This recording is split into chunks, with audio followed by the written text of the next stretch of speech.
il est il est manipulé par le berger. Si le berger il est mauvais, ils sont foutus. Si le berger il est bon, tant mieux pour eux, mais ils y sont pour rien. Les dirigeants de la Mecque vont lever le peuple mécois contre qui? Contre le prophète sallallahu alayhi wa sallam, contre l'islam, contre les musulmans. Et pendant 13 ans, les musulmans vont souffrir. La hugra, al-zulm. C'est quoi la pire des choses qui puisse arriver à un être humain? La pire des choses, c'est lui retirer sa liberté. Et vous savez, c'est laquelle la pire des libertés qu'on te retire? C'est la liberté de penser, de croire. Je peux te retirer ta liberté, je te mets en prison. Je t'ai privé de ta liberté de circuler, c'est ça? De travailler, de bêcher ton jardin. Mais te retirer la liberté de croire, de penser, de réfléchir, c'est la pire des hugra, des injustices. C'est ce que le Coran appelle al-fitna. Ou al-fitnatu, vous avez vu? Ashaddu akbaru min al-qatl. Ça veut dire quoi la fitna? Ça veut dire empêcher la personne d'être libre, d'avoir une religion, d'avoir des convictions. Et Dieu dit, c'est pire que de tuer la personne. La mort physique, je te mets une balle dans la tête, c'est moins grave que la mort de l'esprit, la mort intellectuelle, la mort psychologique, la mort spirituelle. La preuve, le musulman n'hésite pas à mourir physiquement pour rester vivant spirituellement. Ça s'appelle ash-shahid. C'est ça? Les musulmans à la Mecque vont subir la fitna, c'est-à-dire la pression des puissants qui utilisent le peuple.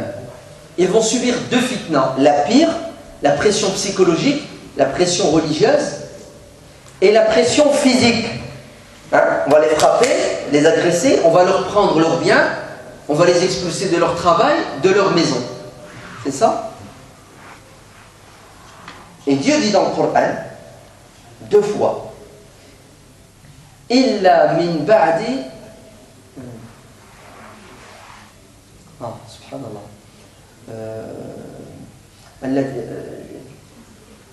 alladhina zulimu illa min, il est où notre imam? Subhanallah, shakli al-ayah. 2 fois dans le Coran, Dieu nous parle de quoi? Il nous parle de la fitna psychologique, spirituelle, intellectuelle, et de la fitna matérielle. La fitna psychologique, il l'appelle fitna. La fitna physique, matérielle, il l'appelle az-zulm. Naam, l'injustice. Je te prends tes biens, je te prends ta femme et tes enfants. Lorsque l'être humain subit ces deux pressions, Dieu lui ordonne de quoi? De s'exiler. C'est ce qu'on appelle la hijra, de partir, de s'en aller.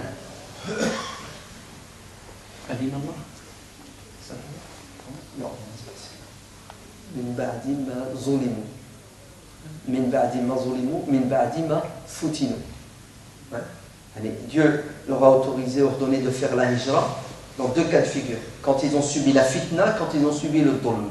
La fitna, c'est la fitna, la pression pour te retirer ta religion, ta liberté. Et le dhulm, c'est je te retire tes biens. Qu'est-ce qui va se passer? Le prophète quitte la Mecque avec les musulmans et ils habitent à Médine.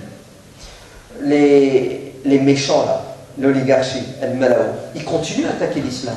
Ils ont envoyé tout de suite des gens pour assassiner le prophète. Ils vont faire un pacte avec Abdullah ibn Ubay ibn Salul, l'hypocrite de Médine. Pourquoi? Pour semer la fitna à Médine. Ils ne vont pas s'arrêter. C'est parce que le prophète est parti qu'ils font la paix avec le prophète. Et ça va continuer pendant des années. Jusque quand? Jusque l'année 6 de l'Hégire. Il va y avoir ce qu'on appelle la trêve, as-sulh. La trêve. On fait la paix. On fait la paix pendant 10 ans. Mais ils n'ont pas tenu 10 ans. Ça les ronge. Ils ne supportent pas que les musulmans soient libres et indépendants. Qu'est-ce qu'ils vont faire? Ils vont rompre cette trêve à travers des tribus interposées qui ont aux deux camps. Et l'année 8 de l'Hégire, le prophète sallallahu alayhi wa sallam va faire quoi? Va retirer à la tribu des Quraysh cette autorité qu'elle avait, cette hégémonie sur toute l'Arabie. Vous n'êtes plus digne de diriger les Arabes et l'Arabie. Vous n'êtes plus digne de vous occuper de la maison d'Allah parce que vous êtes injuste. Et ils perdent le pouvoir. C'est ça? Et le prophète leur dit, Izhabu fa antumu at-tulaqa. Vous avez vu la différence de traitement? Eux, ils ont dit au prophète, on va te tuer. Ouais, le prophète a dû partir.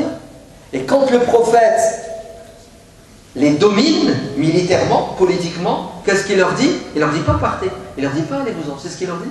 Il leur dit vous êtes libres, rentrez chez vous. Tout simplement. Sauf 9 personnes qui sont sur la liste noire, car ce sont des criminels de guerre. Très bien. Est-ce que c'est une victoire, la prise de la Mecque? Bien sûr, c'est une victoire. Khlas. Quand les Mécois ont perdu cette hégémonie, la Kaaba n'est plus entre leurs mains, vous savez ce que vont faire toutes les tribus arabes de l'Arabie? Ben, ils vont adhérer à l'islam. Pourquoi est-ce qu'elles adhèrent à l'islam? Elles disent parce que Dieu tient avec Muhammad, alayhi salatu wassalam. Car avant, la maison de Dieu, elle est entre les mains de qui? Quraysh. Donc Allah est avec eux. Allah ne va pas quand même laisser sa maison entre les mains des pourris. Ouais. Maintenant que le prophète a pris la Kaaba, donc Dieu a autorisé au prophète, il lui a donné les moyens de prendre la Kaaba. Donc la Kaaba était quoi? Était le symbole, le signe du camp de la vérité. Les gens sont entrés dans la religion par milliers. Comment Dieu appelle cette victoire? Ida ja'a nasrullahi wal fath. Al-Nasr, ça veut dire quoi? Le secours d'Allah, c'est ça? Allah a aidé son prophète. Allah, il était aux côtés des musulmans. Allah, il était aux côtés de qui? Aux côtés des injustes ou là aux côtés des justes? Des justes. Aux côtés des méchants ou là des gentils? Des gentils. Aux côtés de ceux qui avaient raison ou ceux qui avaient tort? C'est bon? On est d'accord? Le camp de la justice, de la vérité, du bien, etc., c'est le camp de l'islam, à cette époque-là. Ok? Le camp de la Hugra, du Dôme, c'est le camp des Quraysh. Retenez ce que je viens de vous dire. C'est bon? Vous retenez? Vous n'oubliez pas. Nasrullah, c'est quoi? C'est l'intervention divine pour donner raison et la victoire au camp de la justice, de la vérité. C'est ça Nasrullah. Nasrullah, c'est faire pencher la balance du bon côté. Ouais. Les Qurayshites, ils sont mauvais, les musulmans sont. Allah, il est avec qui? Il est avec les bons ou les mauvais? Vous allez voir. Il est avec les bons. Allah, il donne son secours à qui? Aux bons ou aux mauvais? Aux bons. C'est bon? Allez. Mettez cette sourate dans un coin de votre cerveau. On va passer à une autre sourate. Dieu dit dans le Coran, Bismillahirrahmanirrahim, Alif Lam Mim. Ghulibatir fi adna al-ardi. Wa hum min ba'di ghalabihim. Qu'est-ce qui va leur arriver? Ça arrive. Lillahi al-amru min qablu wa min ba'du. Pardon. On dit fi bid'i sinin. Lillahi al-amru min qablu wa min ba'du. Wa yawma idin, qu'est-ce qui va se passer? Yafrahu al-mu'minuna bi nasrillah. Cette sourate s'appelle sourate al-Rum. Al-Rum, qu'est-ce que ça veut dire? Al-Rum, ça veut dire les Byzantins. Je vais vous expliquer. Le monde chrétien, l'Europe, à un moment donné, ils vont se diviser en deux. Sunnites, chiites,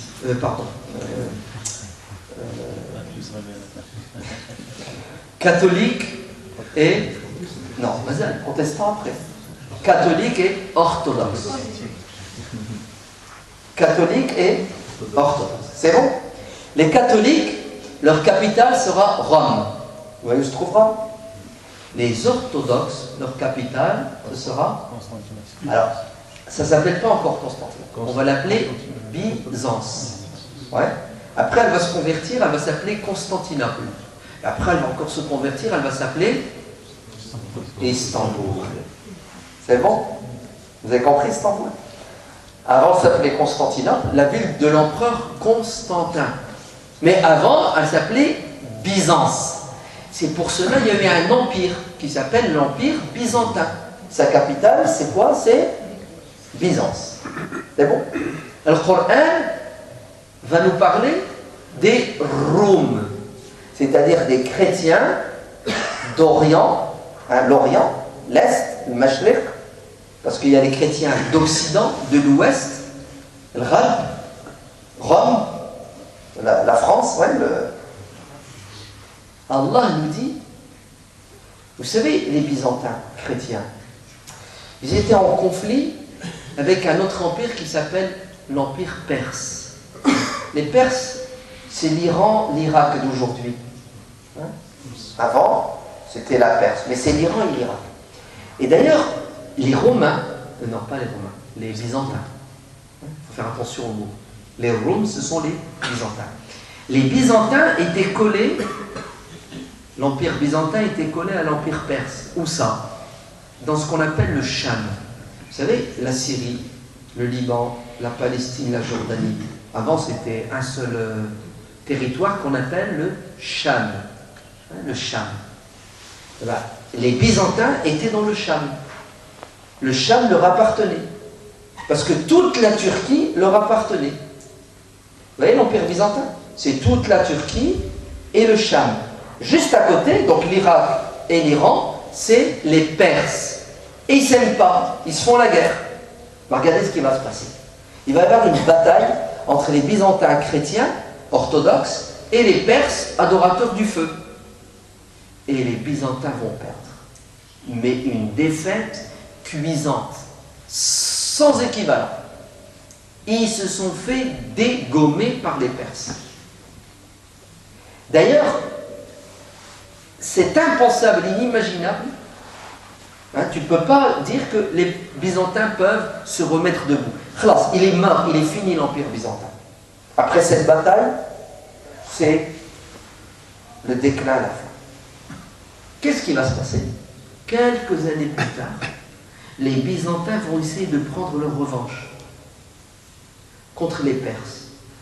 Oh, c'est du suicide. Vous êtes fous. Vous voulez vous prendre une tréha. Ouais. Vous n'êtes même pas encore... vous n'avez même pas soigné vos blessures là. Et vous voulez repartir... les Perses ouarines, c'est Tyson. Le mec qui s'est fait défoncer, il repart là. Regardez ce qui va se passer. Allah il dit dans le Coran, aux musulmans qui sont à la Mecque, les musulmans qui sont à la Mecque qui souffrent. Et je vous l'ai dit, ils souffrent à la Mecque, les musulmans. Ils sont dominés par qui? Par les Quraysh. Allah, il révèle une sourate, et qu'est-ce qu'il dit aux musulmans qui galèrent tous les jours à la Mecque? Il leur dit, vous savez, à 1000 km de la Mecque, au nord, il va y avoir une bataille entre les Byzantins chrétiens et les Perses mages. Il va y avoir une bataille entre les deux. Cette bataille, c'est une revanche. Car les Byzantins avaient perdu, ils veulent leur revanche. Ben moi, Allah, je vous dis, ô chers musulmans qui souffrez, qui galérez là, vous êtes faibles, hein? Vous n'avez pas d'armes, ils vous mettent en prison, ils vous hagarent. Allez, si vous faites des calculs purement matériels, vous n'avez aucune chance de gagner contre les Qurayshites. Les Qurayshites, ils sont trop forts. Vous n'êtes pas nombreux. D'ailleurs, tous les Arabes de l'Arabie sont contre vous. Vous êtes une poignée d'intégristes islamistes, fondamentalistes. Vous n'avez aucun moyen de vous battre, encore moins de gagner contre la puissance des Qurayshites. Ben moi, je vous annonce quelque chose. Vous savez, les Byzantins qui sont faibles, qui ont perdu, moi, Allah, je vous dis qu'ils vont se battre contre les Perses et ils vont gagner, et ça va arriver dans moins de 10 ans. Fait bid'a sinin, moins de 9 ans. Vous savez qu'est-ce qu'a dit Abu Sufyan, Abu Lahab, Abu Jahl, tous les Abu là, qui dirigent la Mecque, les méchants. Vous savez ce qu'ils ont dit? Ils ont dit n'importe quoi. Wallahi, Mohammed délire. Il dit que les Byzantins vont gagner contre les Perses. Et allez, les Éthiopiens vont gagner contre les Américains. Ouais. Je sais pas, dites-moi un petit peuple qui a aucune force, aucune puissance. Nous, le Mali. C'est la bagarre ou quoi? Allez, je vais vous dire la vérité. Tous les pays arabes réunis, tous les pays arabes réunis, du premier jusqu'au dernier, Zahir, s'il déclare la guerre aux Américains, ils vont gagner. Wallahi, hadak al-tari de Trump, en buvant un verre de coca, il appuie sur un bouton et il les élimine tous. Vous le savez ou vous ne le savez pas ça? Un petit bouton, il fait ça. Il n'y a plus d'arabes. Vous savez le Coran, qu'est-ce qu'il dit? Il dit, ohé, vous musulmans qui êtes en position de faiblesse matérielle, militaire, vous allez gagner contre les Qurayshites. Comme les Byzantins vont gagner contre les Perses. Et ça va arriver plus tôt que prévu, dans 9 années. Normalement, les Byzantins, il leur faut 100 ans pour se remettre debout pour gagner contre les Perses. Mais vous allez voir. Vous faites des calculs, mais il y a quelqu'un au-dessus de vous qui fait ce qu'il veut. C'est ça? Les kuffars de la Mecque, dans leur tête, vous savez c'est quoi? Ah non, on a raison, Allah est avec nous puisqu'on a la Kaaba. Mohammed est un imposteur, c'est un menteur. Ouais, c'est un islamiste, intégriste, terroriste, fondamentaliste. Ils sont venus voir Abu Bakr. Ils lui ont dit ton ami là, il est fou, il délire. Les Byzantins ne peuvent pas gagner contre les Perses. C'est ce que leur a dit Abu Bakr. Il a dit on parie. Yallah, bismillah. Vous mettez combien? 10 000 euros. 10 000 euros. Alors, le Qadr est pour 10 000 euros. Oui? Pour l'instant, c'est pas encore haram. Ça deviendra haram. Parce qu'au début, les musulmans, Allah leur a fait. Ils buvaient de l'alcool là. Tu vois? Ils boivent de l'alcool. Le haram, il va arriver tout doucement après. Il faut d'abord qu'ils aient une tête bien remplie, un cœur qui bat bien, et après le haram viendra tout doucement. Ah, ça, c'est bien. Abu Bakr leur dit on parie. C'est ce qu'ils ont dit. On parie. Ils sont sûrs de gagner. Mais Abu Bakr est 100 fois plus sûr de gagner. Vous avez compris? C'est ce qui va se passer? Les Byzantins vont gagner. Oh, ils ont perdu 10 000 euros.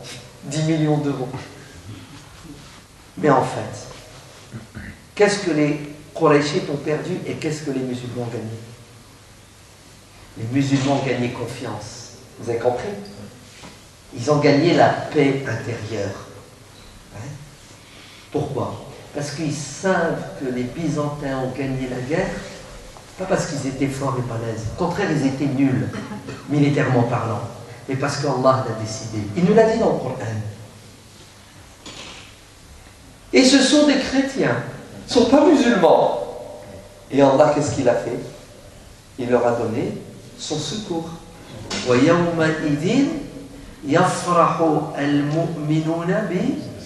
Regardez bien. Et le jour où les Byzantins vont gagner contre les Perses, les croyants à la Mecque, le prophète et les musulmans, vont être heureux. Pourquoi vous êtes heureux? Mais c'est des chrétiens contre des Perses. De quoi vous mêlez? Qu'est-ce que vous en avez à cirer? Si les Perses et les Byzantins se font la guerre, que ce soit les Perses qui gagnent ou les Byzantins, vous bande de musulmans à la Mecque. En quoi ça vous regarde? De quoi vous mêlez? Ils ont vu qu'eux ils sont faibles, mais ils vont gagner contre les Qurayshites. Comment Allah appelle la victoire des Byzantins contre les Perses? Comment il l'appelle? Nasrullah. Vous vous souvenez, regardez, Idaja Nasrullah, c'était quoi? C'était le prophète qui gagne contre eux avant que la sourate Idaja Nasrullah ne soit révélée. Allah il a d'abord révélé la sourate les Byzantins à la Mecque. Nasrullah, Idaja Nasrullah, elle a été révélée quand? Elle a été révélée 10 ans plus tard. Avant, Allah il leur a d'abord donné une leçon et un exemple. Il leur a dit, regardez, les Byzantins ne sont pas musulmans, ils sont chrétiens. Ils sont faibles militairement et ils gagnent la guerre contre les Perses. Pourquoi? Parce que c'est moi qui l'ai décidé. C'est-à-dire, Allah tenait avec qui? Les Perses ou les Byzantins?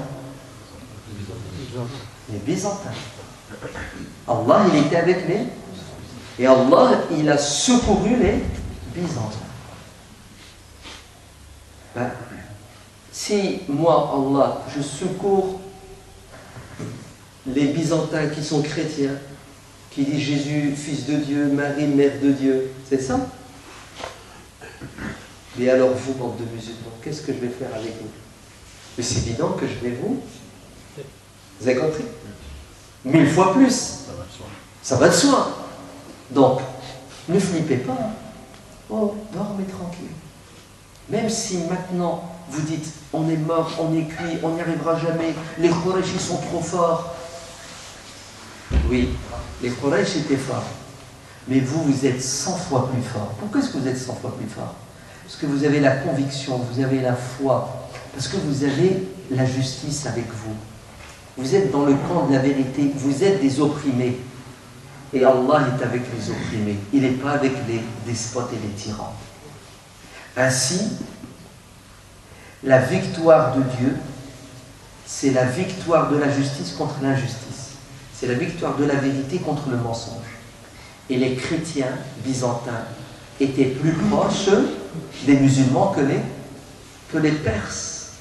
Ainsi, les musulmans tenaient avec qui? Les Byzantins ou les Perses? Ils tenaient avec les Byzantins. Et les Quraysh, ils tenaient avec qui? Avec les Perses. Vous avez compris? Les Qurayshites sont dans le camp des méchants, les Perses. Les musulmans sont dans le camp des faibles, les Byzantins. Et Allah appelle la victoire des Byzantins chrétiens Nasrullah. Vous voyez qu'Allah donne sa victoire et son secours à qui?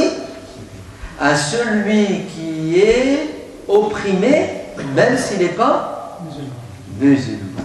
C'est ça?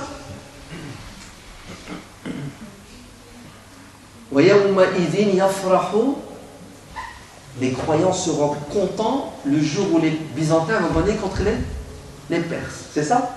C'est ce que ça veut dire? C'est-à-dire, musulmans, vous galérez à la Mecque, mais vous ne devez pas ignorer ce qui se passe à 1000 kilomètres. Vous avez un problème là à la Mecque, vous souffrez, hein? Attendez. Vous devez avoir un horizon beaucoup plus large, savoir ce qui se passe dans le monde entier. Et vous devez être partisan de toutes les causes justes, même si elles sont à 10 000 kilomètres. Vous entendez? Et tu as presque envie de dire, tu es à la Mecque, tu galères, tu souffres, tu t'appelles Ammar ibn Yassir, tu t'appelles Khabbab ibn al-Arath, ouais, Zinnira, tu as presque envie de dire, astaghfirullah, c'est pas ce que je pense, hein. Tu as presque envie de dire, Ya Allah, pourquoi tu nous parles des Perses et des Byzantins? Qu'est-ce qu'on en a ciré? On est dans la galère et la misère. Ouais. Et toi, tu nous ramènes des problèmes géopolitiques de Perses et de Byzantins. Vous me suivez? En fait, qu'est-ce que Dieu est en train de dire aux musulmans? Il est en train de le dire, c'est pas parce que vous avez des problèmes locaux que vous devez ne pas vous occuper des problèmes internationaux, extérieurs. Le musulman doit toujours défendre les causes justes, qu'elles soient proches de lui ou lointaines. Que cette cause juste soit portée par un musulman ou un chrétien, un juif ou un athée, on s'en fiche. C'est la justesse et la justice qui comptent de la cause, et non pas la couleur, l'origine, le rang social de celui qui porte le drapeau de cette cause juste. Ajib. Ah bon, c'est comme ça que ça marche chez nous. Bon, ok, j'ai compris ce que tu as dit, mais pourquoi tu nous dis ça? C'est fini, c'est périmé, c'est il y a 1400 ans que c'est arrivé. Fatah Mecca, c'est il y a 1400 ans. Les Perses et les Byzantins, c'est il y a... Pourquoi tu nous parles de ça? Je ne sais pas, moi. Si Allah y a mis une sourate dans le Coran, les Byzantins, une sourate Al-Nasr, c'est pour que ça reste jusqu'à la fin des temps, c'est pour que ça nous serve en 2017. Eh oui. Ah non, on croit que quoi? On croit que Allah y a mis les sourates les Byzantins pour remplir le Coran, parce qu'il y a des trous. Tu sais, dans le Coran, à un moment donné, il y avait des trous, il fallait les remplir avec des événements historiques, politiques. C'est ça que vous pensez? Celui qui pense ça, c'est du kufr. Non. Vous savez ce que ça veut dire? Ben, on va actualiser, c'est ça? On va voir ce que ça donne aujourd'hui. On va translater sur la... On va translater, c'est ça. On va ramener ça à notre réalité. Le prophète, alayhi salatu wassalam, quand il est entré à Mecca, il était sur son chameau. Vous savez ce qu'il a fait? C'est impressionnant. Il s'est prosterné. Ouais. Il était assis sur son chameau. Regardez. Il a fait ça, il a posé son front. Et il n'est pas rentré comme Hitler. Il gonfle la poitrine, Mussolini et les autres. Vous voyez qui les autres? Vous les dire, vous les citer? Vous voyez. Il est rentré comment? Il est rentré mutawad, c'est-à-dire humble. Parce que le prophète, c'est pas un tyran, c'est pas un despote. Ouais. Son but, quand il prend la Mecque, c'est pas de se venger, de tuer les Mécois. Son but, c'est de couper l'herbe sous les pieds à Zolm, l'injustice, pour instaurer à la Mecque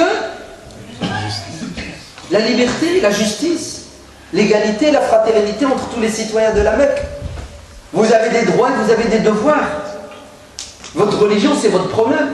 Chacun est libre de croire en ce qu'il veut. Un despote et un tyran, quand il gagne, qu'est-ce qu'il fait à votre avis? Il écrase, il extermine.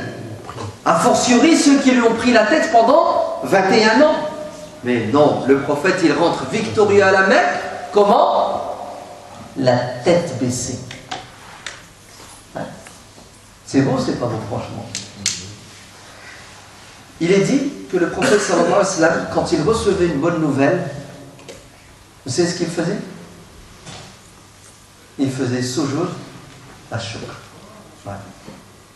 Une petite histoire. Un jour, il y avait des enfants dans la rue comme ça. Tu sais, il y a le camion là qui passe avec des glaces. Tu sais, je ne sais pas si vous avez ça ici.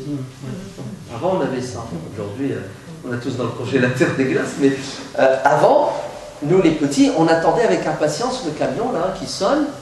Et quand il arrive, tu fais quoi? Tu es content, tu fais pression sur le paternel, mais ou non, ouais. Une petite fille, une petite musulmane, elle voit le camion arriver, c'est ce qu'elle a fait? Elle s'est prosternée, elle a fait sujoud. Il y avait un homme, il dit, pourquoi tu fais ça ma fille? Pourquoi tu fais sujoud? Elle a dit, parce que j'ai vu maman, à chaque fois qu'elle est contente, elle fait sujoud.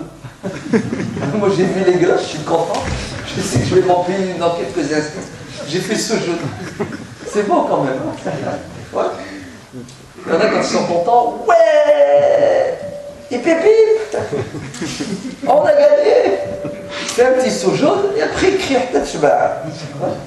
Pourquoi? Pour toujours remettre sur qui? Sur Dieu la victoire pour éviter que tu attrapes la grosse tête. Vous avez compris? Ida ja'a quoi? Nasr Muhammad?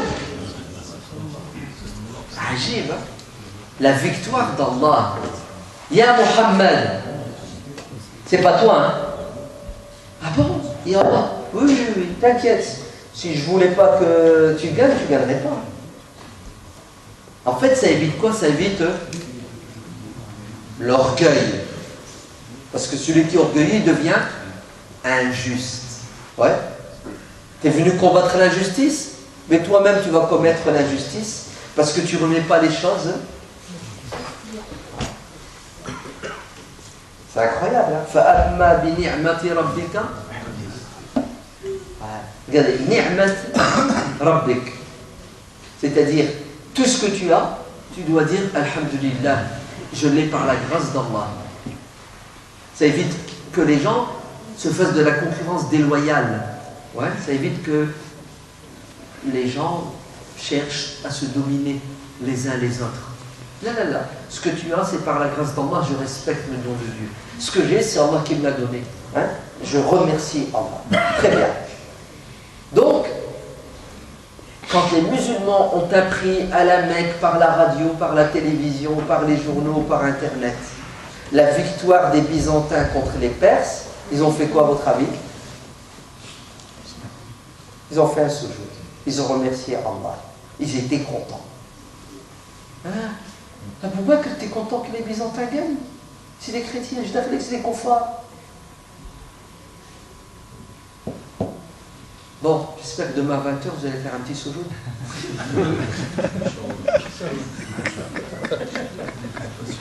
Non? Mais ça ne vous intéresse pas, vous en avez rien à foutre des... la bataille entre les Byzantins et les Perses? Non? C'est pas votre problème, j'ai d'autres problèmes. Tu attends Nasrullah demain, à 20h. Tu l'appelles Nasrullah?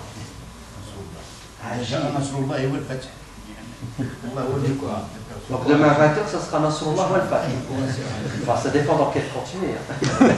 Parce que si tu es dans le mauvais camp, ça ne sera pas Hazimatullah et Khudlanullah. Parce que Wallah, il y a des gens qui disent oh, moi j'en ai rien à foutre, j'en ai rien à cirer. Ouais. Et tu sais ce qu'ils te disent? C'est pareil, c'est kiff-kiff. Ouais, c'est bonnet blanc, blanc bonnet. Moi, les Perses et les Byzantins, c'est pas mon problème. Ouais. Qu'ils se fassent la guerre, qu'il y en a un qui perd ou l'autre qui gagne, ça m'empêche pas de... agir, ça t'empêche pas de dormir. Donc en vérité, tu en as assuré de la sourate Rum. En fait, c'est même pas ça. Vous savez, c'est quoi? C'est que les musulmans, ils savent même pas. L'histoire que je viens de vous raconter, ils l'approchent de cette manière, mais ils ne savent pas, les musulmans. Rum, je ne connais pas. Et pourtant, le Coran, on le met dans la voiture, on l'écoute. Mais est-ce qu'on le comprend? Il y a beaucoup de gens qui ne comprennent pas le Coran. Est-ce qu'on arrive à le comprendre en 2017? C'est-à-dire, est-ce qu'on arrive à comprendre que le Coran nous parle à nous en 2017, ici en France? On n'arrive pas à actualiser le Coran, on n'arrive pas à prendre du Coran les leçons dont on a besoin aujourd'hui. Pourquoi? Pour avancer. Donc j'espère que vous allez tous voter demain. L'imam, il a bien parlé vendredi. Ah oui, il a bien parlé. Mais il a dit... Mais j'aurais pas parlé. Il a dit ça. Direct. Oui. Il a dit, je prends mon responsable. Dès que tu as commencé, on a compris de quoi tu parles. Il a dit ça, il a dit, moi je prends mon responsable. Vous avez entendu ce qu'il a dit? Il a dit, à peine tu as commencé, je savais ce que tu allais dire. Ça fait plaisir à tous. C'est ça qu'il nous faut, des musulmans intelligents, qui savent lire entre eux les lignes. Allah ça va, vous avez des imams intelligents. Je pensais que c'était foutu. On était cuits, il y avait des tordus, fêlés du cerveau. Il faut le dire aux jeunes. Non, il faut dire aux vieux. Comme ça, les vieux rentrent chez eux, ils s'occupent de leurs jeunes. Non, mais occupe-toi de tes enfants, mais ouais. Je leur dis, Wallah, demain, tu ne vas pas aider les Byzantins. Je te tue. Vous allez me dire, oh, c'est tous les deux des Perses. C'est ça? Buzz, t'es un menteur. Ouais. Je ne suis pas d'accord avec les Byzantins, moi surtout. Les Byzantins. Vous êtes d'accord avec eux surtout? Non. Non. Mais les Byzantins sont plus proches de nous que les Perses. Vous avez compris? Et je préfère un ennemi, qui va me faire, je sais pas moi, 20% de mal, qu'un ennemi qui va me faire 80% de mal. C'est du bon... le moindre, c'est du bon sens. C'est pour ça que je ne comprends pas ces musulmans qui ne cherchent pas à quoi?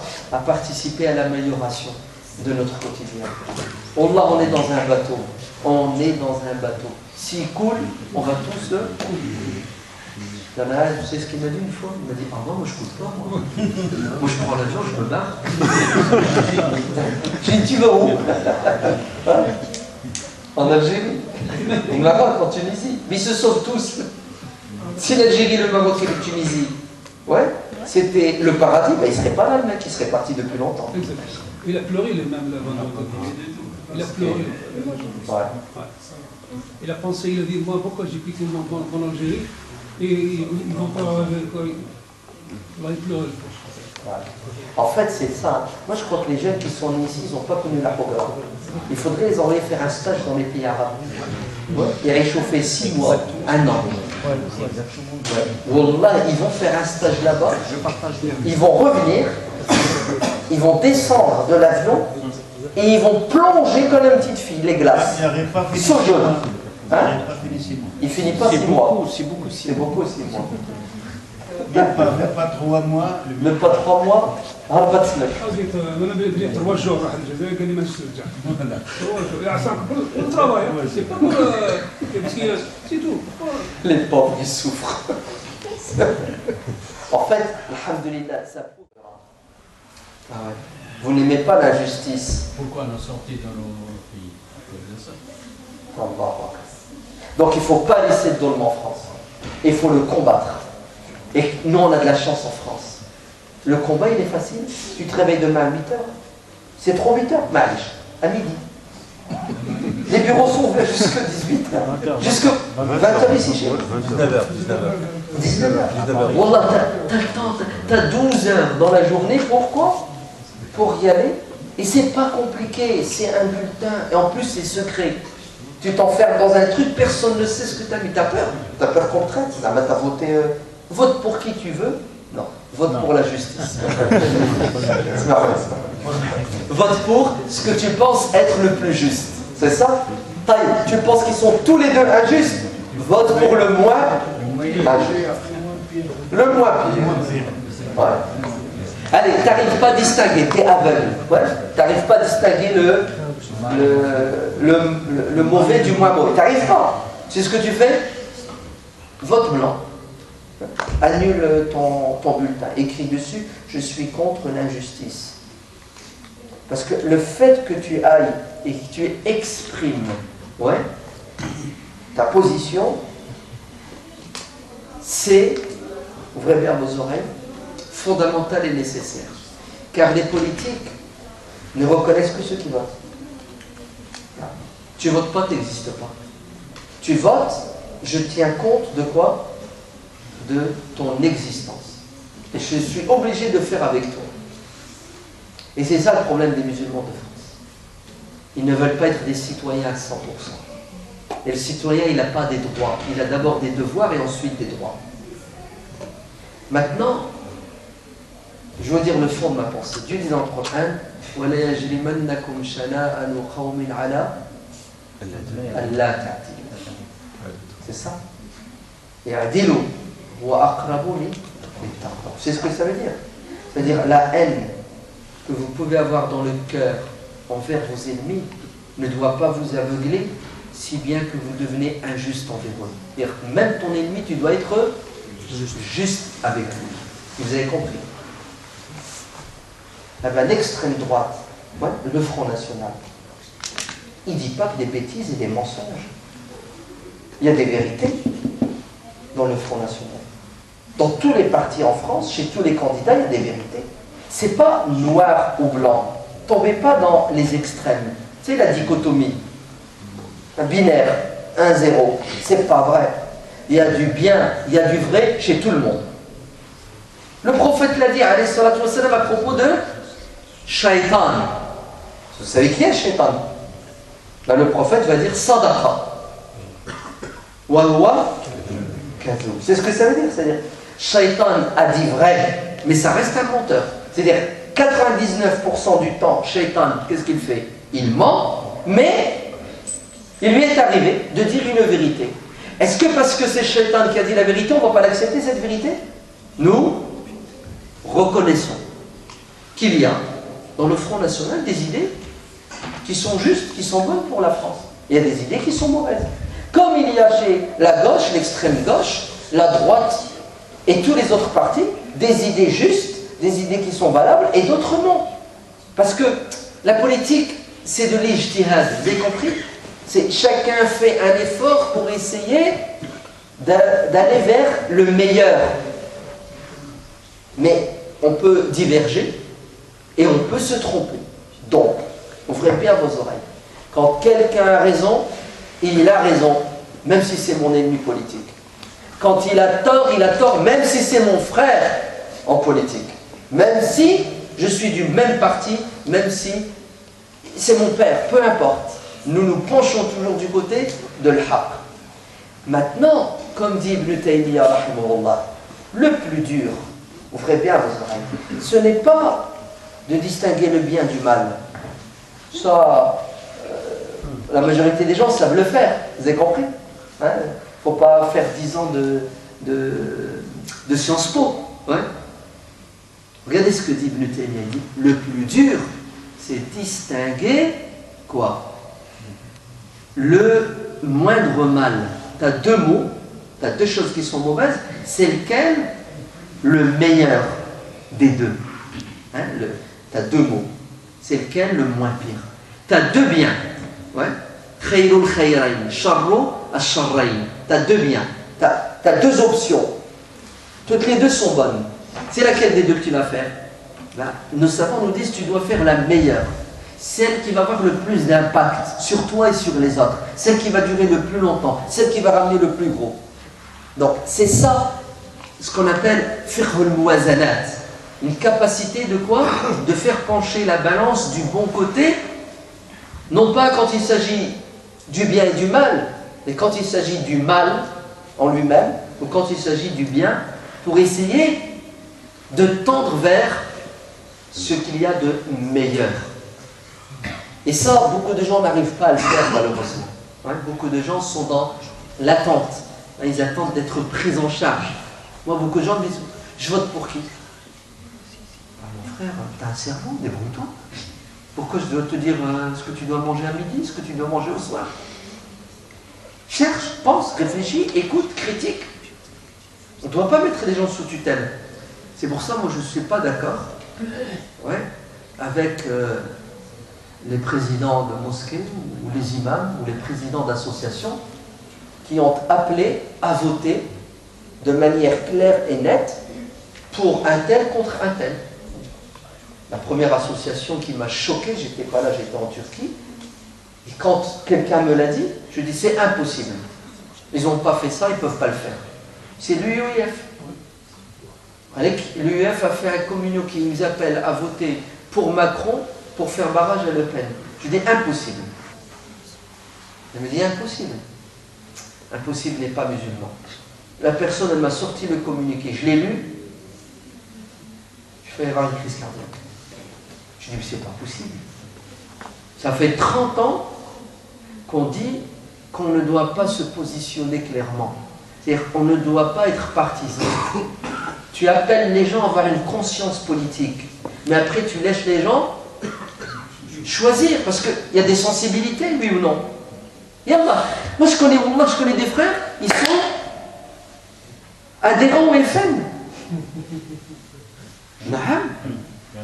Ils prient comme toi et moi. Bien sûr. Et ils ont leurs arguments. T'es pas d'accord? Oui, moi non plus je suis pas d'accord. Et alors? On va pas se tirer dessus parce que on diverge sur des questions politiques. Attention, hein. C'est pour ça que j'ai été choqué. Je dis non. Yallah, vas-y, tu fais quoi demain? Tu as appelé les gens à voter contre un tel et ils gagnent. Mais il va te tuer, oui ou non? Oui. Donc, les associations, les mosquées, les religieux, vous savez, ceux qui parlent au nom de la religion, les imams, doivent rester neutres. Tout ce qu'ils doivent faire, c'est lever le niveau de la communauté, le niveau intellectuel, le niveau politique, donner les outils intellectuels pour que les gens se prennent en charge. Alors, j'ai toujours pas vu les responsables de l'UEF pour que je leur demande. Mais je vais leur demander. Bon, je sais ce qu'ils vont me dire. Ils vont me dire, écoute, on s'est réunis, on a discuté, on a pesé le pour et le contre, et à la fin, la majorité à 1%, 51% ont décidé qu'on devait faire un communiqué pour répondre à la présidente du Front National qui passe son temps, je crois, depuis 1 mois, 2 mois, à taper sur l'islam, et après, en particulier sur les islamistes de l'UIF. Donc c'est presque, j'ai envie de dire, une réaction, c'est ça? Alors, ça va. C'est pour ça qu'ils ont appelé un vote contre. Alors, à la colléhal, moi je pense que c'est. Oui, bien sûr. Moi je pense que c'est que du baratin, ça. Elle ne va rien dissoudre parce que tu n'es pas au Maroc, ni en Algérie, ni en Tunisie. Tu n'es pas au Zimbabwe, au Cameroun et en Papouasie centrale. Tu arrives comme ça, tu dissous une association, ça ne va pas, là. Ouais, il faut. En France, il y a une loi, vous savez pas. Et la loi, elle est la même pour tout le monde. Hein. Tu respectes la loi, on ne peut rien faire. Et même si tu subis une hongra, tu l'attaques au tribunal et tu gagnes. Et même tu vas avoir des dommages et intérêts. Ouais, tu vas gagner beaucoup d'argent. Mais il va souffrir d'abord. Comment? Il va gagner, il va souffrir. Non. Mais non, c'est rien ça. Au contraire, il va gagner de l'argent. Bien sûr. Ah oui, elle va être condamnée et tu fais des bingo. Tu gagnes un procès comme il se doit. Mais peu importe. À l'école, on n'est pas dans une dictature où une personne décide pour tout le monde. Il y a des institutions en France, il y a une loi. Donc, moi je ne suis pas pour que les représentants, les responsables des associations, qu'ils soient religieux ou non, prennent en otage les mosquées ou les associations musulmanes au niveau politique. Parce qu'automatiquement, tu t'affiches. Et si tu t'affiches, tu te crées des ennemis. Vous avez compris? Tu te crées des ennemis. Et nous, on ne veut pas d'ennemis. Nous, on veut des amis. Hein, vous le savez, ça. Quel que soit le bord politique, nous, on discute avec tout le monde et on trouve des terrains d'entente avec tout le monde parce qu'on cherche l'intérêt général. On ne cherche pas l'intérêt particulier. On veut qu'il y ait une paix sociale. On ne veut pas qu'il y ait un conflit dans notre société. On veut que les gens soient proches les uns des autres et non pas loin les uns des autres. Ouais, c'est bientôt l'Aïcha. Le 8 mai, c'est quand le 8 mai? C'est lundi. Lundi 8 mai. Tu sais ce que c'est le 8 mai 45, non? Tu connais quelque chose? La Deuxième Guerre mondiale. La fin de la Deuxième Guerre mondiale, c'est ça? Non. Vous êtes content que la guerre se soit arrêtée, la deuxième, non? Non. Vous ne l'avez pas connu, vous étiez pas là, mais quand même, c'est bien quand une guerre s'arrête, non? C'est bien, je ne sais jamais. Hein. Il y en a qui voudraient. Juste comme ça, parce qu'il y a beaucoup de gens, beaucoup de musulmans, on ne s'intéresse pas trop à l'histoire alors qu'il y a tellement de leçons à tirer de l'histoire. Je vais vous raconter une anecdote. L'histoire par rapport à la Deuxième Guerre mondiale. Et là, vous allez voir que ça va vous intéresser. Donc, vous savez que l'Allemagne avance, ouais, et l'armée française, elle n'était pas prête, elle n'était pas au niveau, et elle n'arrivait pas à arrêter les Allemands, c'est ça? Qu'est-ce que va faire l'armée française? Ben, elle va aller chercher de la chair à canon. Ouais. Elle va aller... en Afrique, bon, juste on est en 39, hein, les Allemands arrivent. Alors, ce que je vous raconte, c'est parce que, comment vous le dire, bon, c'est parce que j'ai pas le temps. Sinon, je parlerai de tout, mais j'ai juste un passage. Par exemple, ils sont partis dans le sud du Maroc et ils ont enrôlé de force, ouais, des dizaines et des centaines de jeunes hommes. Ouais, ils les ont déracinés, même ils leur ont menti. Hein. Et ils les ont ramenés, ils leur ont fait un entraînement de 2 jours et demi, d'accord? Mais le but, c'était pas de préparer des soldats pour combattre les Allemands, pour gagner la guerre contre les Allemands. En 1939, c'était pas ça le but. Vous êtes prêts? Le but, c'était de ramener de la chair à canon, des êtres humains, des demi-humains, bref, vous les mettez quelque part, les ramener pour les mettre devant les Allemands pour freiner l'avancée des Allemands. Vous avez compris? Pour ralentir l'avancée des Allemands. Et il n'y a pas mieux que les Arabes, il n'y a pas mieux que les... Voilà, faites attention à ce que je vais dire. Hein. C'est un petit clin d'œil aux autres. Hein. Il n'y a pas mieux que les Arabes, les Picots, les Bougnous, les Rebeux pour faire le sale boulot. C'est bon? Vous me comprenez? Très bien. Regardez ce que je veux dire maintenant. Là où je suis né, là où j'ai grandi, là où j'ai habité, où j'ai vécu, une petite ville du nord de la France, elle s'appelle Bouchain. Il y a Lille, il y a Valenciennes, à 15 km de Valenciennes, une petite ville qui s'appelle Bouchain. Ouvrez vos oreilles maintenant. Les Allemands arrivent par la Belgique, ils défoncent les lignes françaises, c'est un massacre à la tronçonneuse, et ils longent le canal de l'Escaut. Vous voyez le canal de l'Escaut? Ouais. Ils vont en Belgique, en Hollande. D'ailleurs, ils vont bientôt le rattacher à la Seine. Hein. Ouais. C'est un grand projet, rattacher la Seine à l'Escaut. Regardez bien.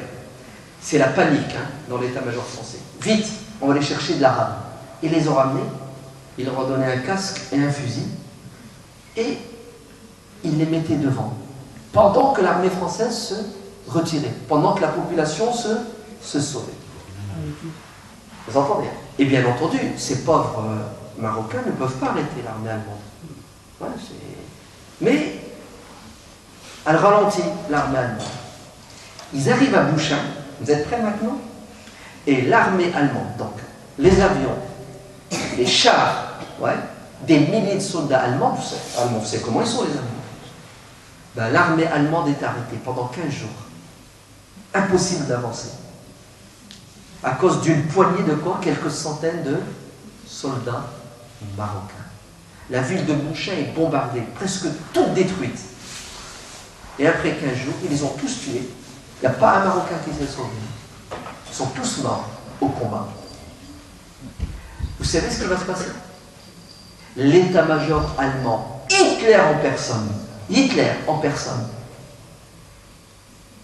va venir à Bouchain pour voir qui sont ces hommes qui ont arrêté l'armée allemande.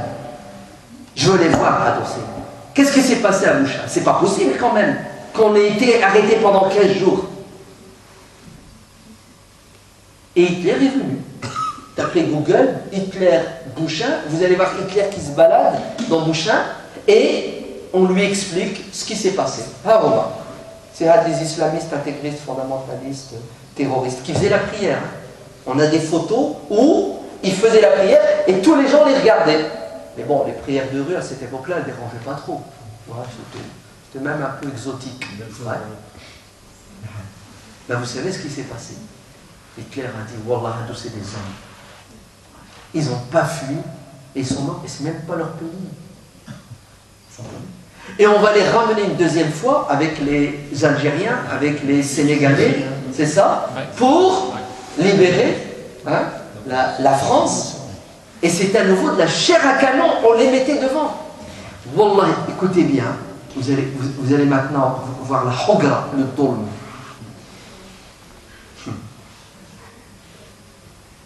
Dans les registres de l'armée française. Ouais. Donc c'est écrit, ouais, tel soldat, il est mort au combat, à Bouchain, etc. Est-ce que vous savez que ces soldats marocains n'existent même pas dans les registres de l'armée française? Ils ont un registre à part. À part. Est-ce que vous savez que le soldat français qui meurt, sa femme, sa veuve, ses enfants, ils ont quoi? Ils ont une pension. C'est normal. Est-ce que vous savez que ces gens-là, ils ont rien? Et ceux qui sont restés vivants après la Deuxième Guerre mondiale, les blessés, etc., est-ce que vous savez qu'ils ont eu une petite retraite de l'armée de 30-40 euros? Alors que leurs compagnons d'armes, ouais, Christophe et Jean-Paul, lui, les chiffres ne sont pas bons, hein, c'était 1000 euros. Et pendant des années, ces anciens combattants algériens, marocains et sénégalais se sont battus. Pendant des années. Vous savez pendant combien de temps? Pendant 50 ans, ils se sont battus pour avoir l'égalité. C'est quoi ce don, ce programme? 2012. Vous savez qu'ils l'ont jamais eu? 2012. Il y avait un jugement à leur faveur. 2012. Ouais. Mais ils n'ont rien eu. Vous savez qu'est-ce qu'a fait le gouvernement français? Il a laissé traîner. Et qu'est-ce qu'ils font, eux? Ils meurent. Ils disparaissent. Pour ceux qui parlent l'arabe et qui comprennent l'arabe, allez sur le site de Al Jazeera, vous allez voir une émission sur les anciens combattants marocains, algériens. D'ailleurs, il n'y en a presque plus. Je crois qu'il doit rester quelques dizaines. On a un ici à Saint-Geneviève. Vous en avez? On a un à Saint-Geneviève. C'est un Sénégalais. C'est le doyen de l'association. C'est le doyen de C'est l'association. le premier président de l'association. Allah. Il est vivant, mais il est au Sénégal. Il a 92 ans même. Masha'Allah. Au moins, il y a là. Juste pour corriger le montant exact, c'est 20 euros. Ma grand-mère a touché 60 euros pour mon grand-père, pour 3 mois. Une veuve avec 6 enfants. Je touche rien du tout, moi. Le grand-père de ma mère, il était massacré. Il a après été prisonnier. Il y a les traces de torture. Il y en a partout. Oh, ouais, il est mort. Ouais. Et moi, mon père, il ne touche rien du tout. Il a passé toute la vie à la banque. Oui, c'est ton classe. J'ai ouvert la boîte de Pandore. Ah, ils sont là, les témoins. Il a emmené les anciens pour libérer la France. Et après, il a emmené les nouveaux pour construire. Ah, mais les nouveaux, ça va. Les nouveaux, ça va. Là, il va quand même. Ouais. Les nouveaux, ça va. Vous avez construit la France, vous avez construit des maisons bled. Ouais, ça va quand même. Mais les autres, c'est quand même un peu grave. Amené pour construire la France. Maintenant, la France est bon. Il faut dégager.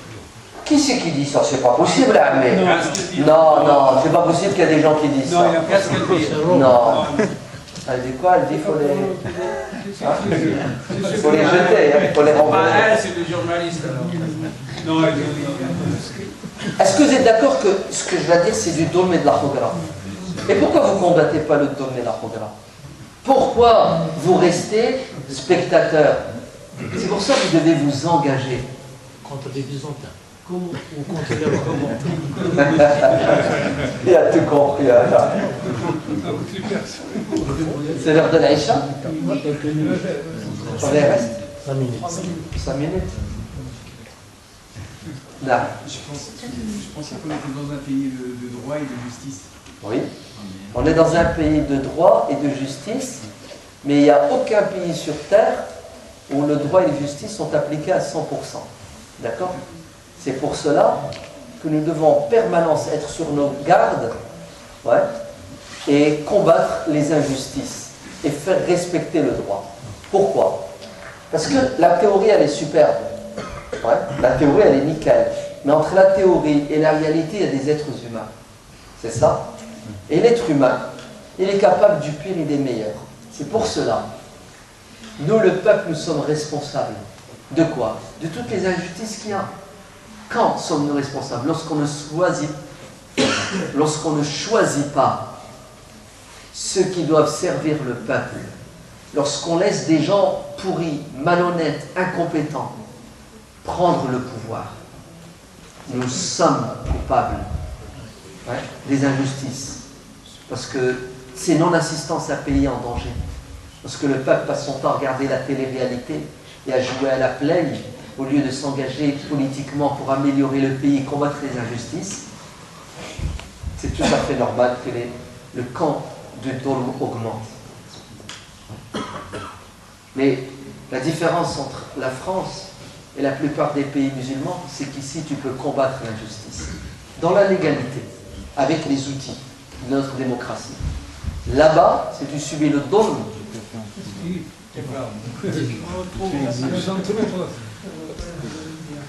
t'as vu la différence?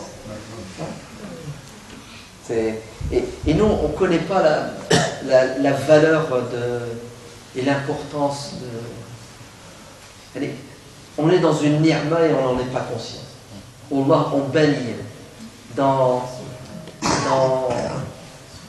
la ni'ma de Dieu, on n'en est pas conscient. Regarde nos frères syriens. Ça fait 5 ans qu'ils meurent pour avoir la liberté de choisir leurs dirigeants. 6 ans maintenant? 6 ans. On est presque 1 million de morts. Pourquoi? Tu sais pourquoi? Juste pour pouvoir choisir les bons dirigeants. Et nous, Ça nous coûte combien? Quoi ça nous coûte? Vous payez hein, quand même. Hein. Les élections, c'est pas gratuit. Hein. Ah oui, les élections, c'est pas gratuit. C'est nos impôts. Ah oui. Tu fais 8 millions de voix, tu es un parti, il y a 8 millions de personnes qui ont voté pour toi. C'est combien? C'est 1 euro. 1 euro. 1 euro, un peu plus, je Ils crois. ont dit 1 euro. 1 euro.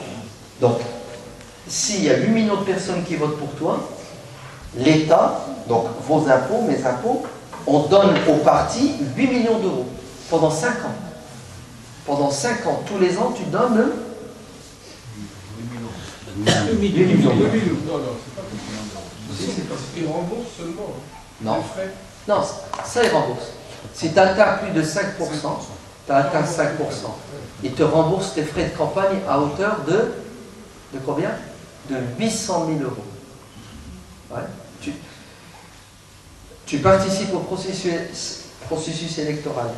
Tu fais plus de 5%, on te rembourse tes frais de campagne à hauteur de 800 000 euros. Ensuite, deuxième étape, il y a 4 millions de personnes qui ont voté pour toi. Tu as fait 8%. Tu touches 4 millions d'euros tous les ans, pendant 5 ans jusqu'aux prochaines élections. Oui, c'est la loi qui a été votée il y a combien maintenant? Il n'y a même pas 10 ans. C'est ce qu'on appelle la loi de financement des partis, pour empêcher les partis d'aller chercher de l'argent de manière illégale ailleurs. Mais Marine, non, excuse-moi, ma frère, elle dit qu'elle est avec le peuple, oui. Et elle dit qu'elle crache sur les musulmans, mais que l'autre, il est plus grave qu'elle, parce que lui, il cache son jeu. Possible, possible, possible. On ne sait pas à quelle sauce on va être mangé, hein. C'est possible. Mais dans n'importe quel cas de figure, on aura ce qu'on mérite. Hein. On aura les dirigeants qu'on mérite. Ça, il faut que vous le sachiez. Hein. Moi, je suis convaincu qu'on a tout ce que l'on mérite. Il faut arrêter d'accuser Voltaire quand vous tombez par terre. Il y a des anciens politiciens qui sont déjà passés par la chaise, dans le portrait présidentiel, on va dire.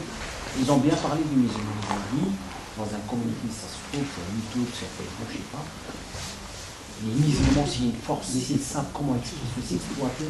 C'est vraiment, c'est une force politique, il a même osé dire une force politique. 7 millions de musulmans en France. Tout à fait. Moi, j'arrête pas de changer. Wallah al-Adim, on doit suivre nos frères homosexuels. Tout le monde qui regarde.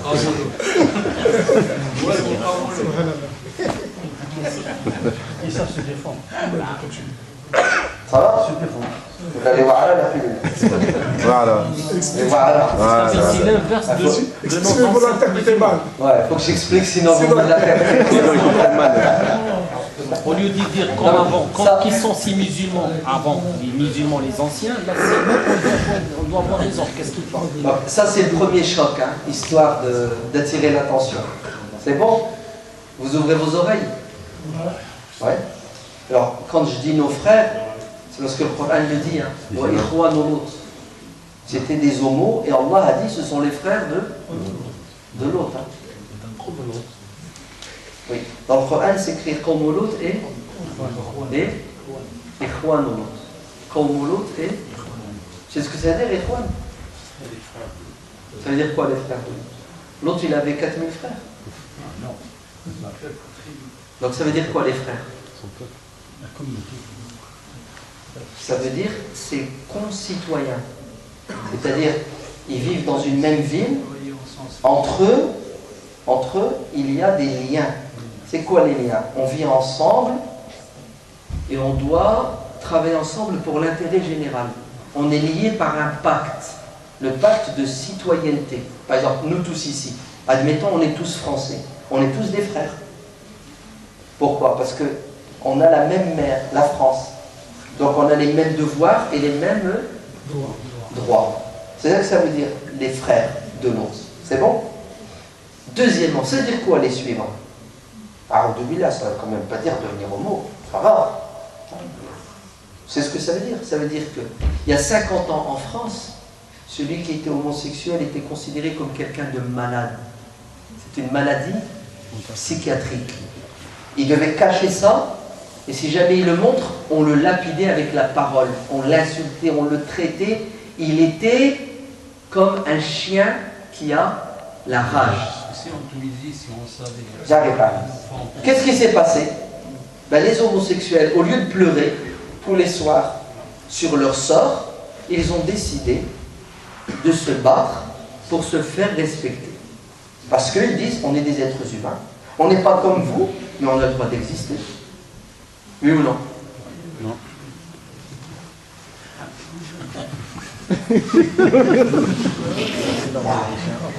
Là.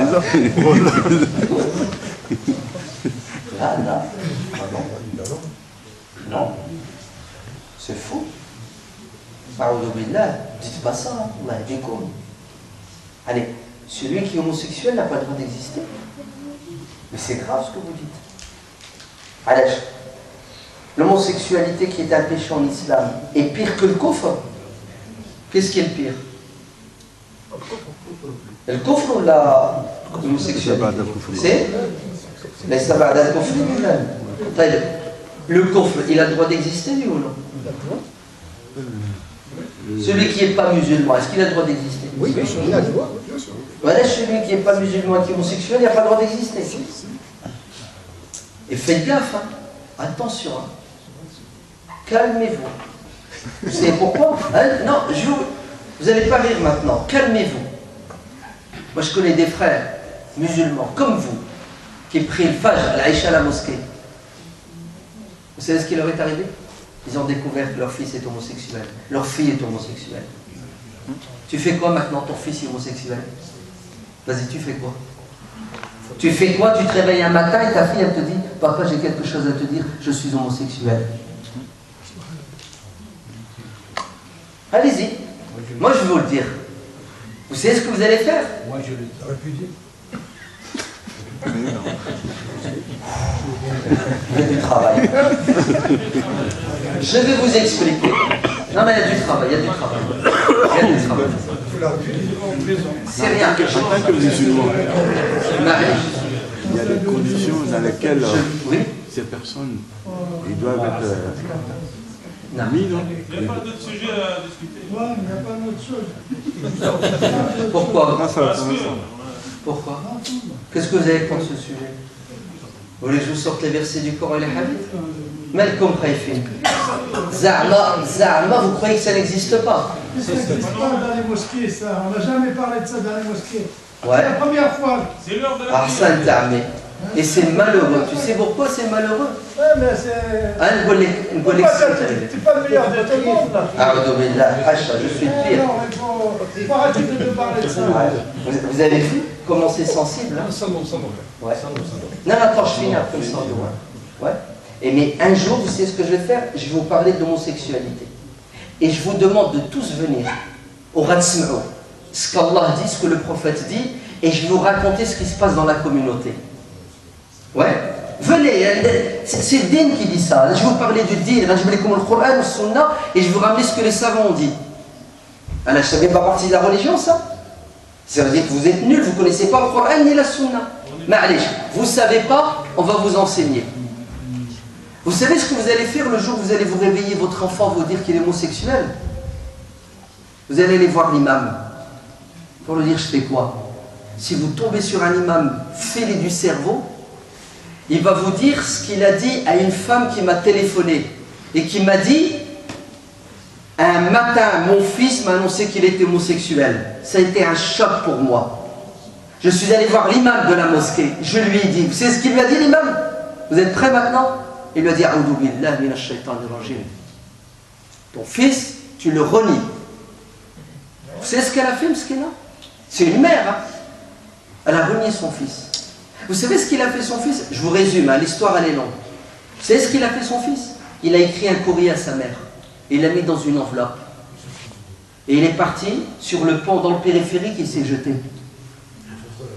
Et la mère, j'arrive. Et la mère, quand elle a lu le courrier, vous savez ce qui lui est arrivé, Mskina? Écoutez bien.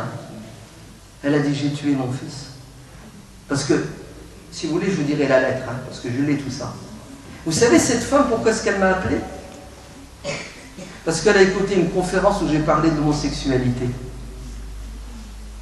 Et vous savez ce qu'elle m'a dit en pleurant? Elle m'a dit, quand mon fils il m'a dit qu'il était homosexuel, j'aurais dû vous appeler, il serait encore vivant aujourd'hui. L'imam a tué mon fils. Ouais.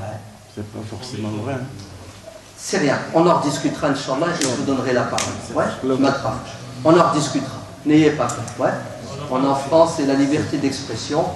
On discutera de ça, et il faut en discuter parce que ça existe.